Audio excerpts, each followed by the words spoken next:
everybody? Welcome back to the Tactical Doghouse. This video is a companion video to my review of the TriStar Arms Cobra 3 Tactical shotgun review. You should probably look that up. I'll try to put it somewhere, link it in this video somewhere, probably at the end, which is where YouTube makes it easiest to do.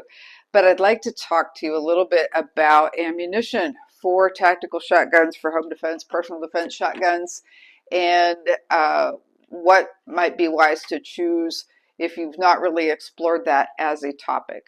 First of all, be mindful that no matter what ammunition is, I'm going to do some camera adjustment there, what ammunition you're using, what gun you're using, you need to pattern or test your particular shotgun with each kind of ammo, just like any other defensive ammunition. Make sure it cycles in your gun, make sure it's appropriate for your shotgun, and see how it patterns for your particular application at the anticipated distance you would use it, and so forth, the anticipated size of the group that you're going to get with that load. So let's take a look at what was tested with this shotgun so far. Thank you, Lucky Gunner, again, by the way, for providing some ammunition. First of all, we're going to look at the Winchester brand. So this was Winchester XX double-aught buck ammo. That is a 12 pellet round. All pellets, all 12, are on the target and accounted for. This was fired from 15 yards. So we got 12 pellets right on the center, point of aim. I was aiming right at the center of the chest at 15 yards. All pellets on target and accounted for. However, the group is pretty scattered. I don't know where the wad went. There is no hole in the target for the wad. Probably in second place group, we would take a look at the SMB Ammunition. Who can pronounce this? Is it Cellier and below or Cellier and below? What the heck? How do you say that, huh? Could somebody tell me? Because, you know, I'm a writer, not a public speaker by trade. I just wanted to mention, because like the cartridge is pretty cool. You can see the 9 pellets right through there in that transparent cartridge. It's transparent shell. Pretty cool looking. Anyway, let's take a look at the target, shall we? Okay, so we're looking at a tighter group, quite a bit tighter. Of course, only 9 pellets as compared to 12. This is the S&B as compared to the Winchester. You can see the wad hole there at the top. All 9 pellets. How many made it actually into the box? 1, 2, 3, 4, 5. Majority of them actually made it into that little box. That was my point of aim. So tighter group for this particular gun with the S&B double-aught buck. Not surprisingly, as this has been a favorite load here coming up of the person who trains me, a master firearms instructor, is a big fan of this federal law enforcement 9 pellet double-aught buck.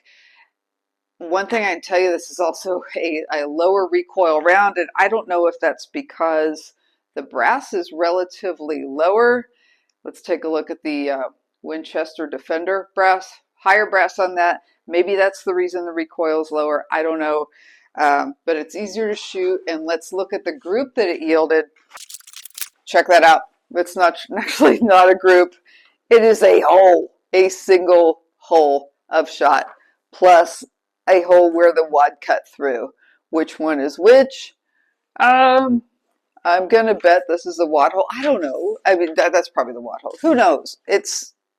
Anyway, federal law enforcement, tactical ammunition, double-aught buck, lower recoil, tighter groups. The wad in that thing is made to control the pattern, keep the pattern narrow for a pretty long distance. This test, obviously, at 15 yards, I can tell you that even up to 25, it makes a pretty nice and respectable group with most any shotgun that I've seen it used with. Finally, we are going to take a look at the Remington steel shot bird loads. All right, It's a number 2 shot. So Remington, this is actually 5 shots, 5 rounds fired onto this qualification target. These are staple holes, by the way. So most everything, emphasis on most everything, is on the target. You can see there is some stray pelletage. Gives the word pepperage farm a new meaning, or the term pepperage farm a new meaning. Anyway, ladies and gentlemen, you can see why we don't prefer birdshot, if possible, for defensive ammunition. The one thing we cannot control in a defensive encounter is the determination of our threat. Birdshot may not be enough to stop a determined attacker, whether that attacker is on 2 legs or 4.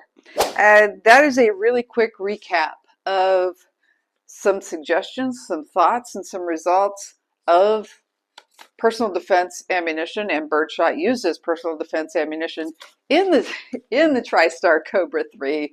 Hope you like this review. If you're looking for ammo, check out luckygunner.com. They are a great resource for all kinds of ammunition, and in fact, one of the few places where I can still find the frangible ammunition that I use in my EDC handgun. Until next time, this is Eve with the Tactical Doghouse. Y'all take care.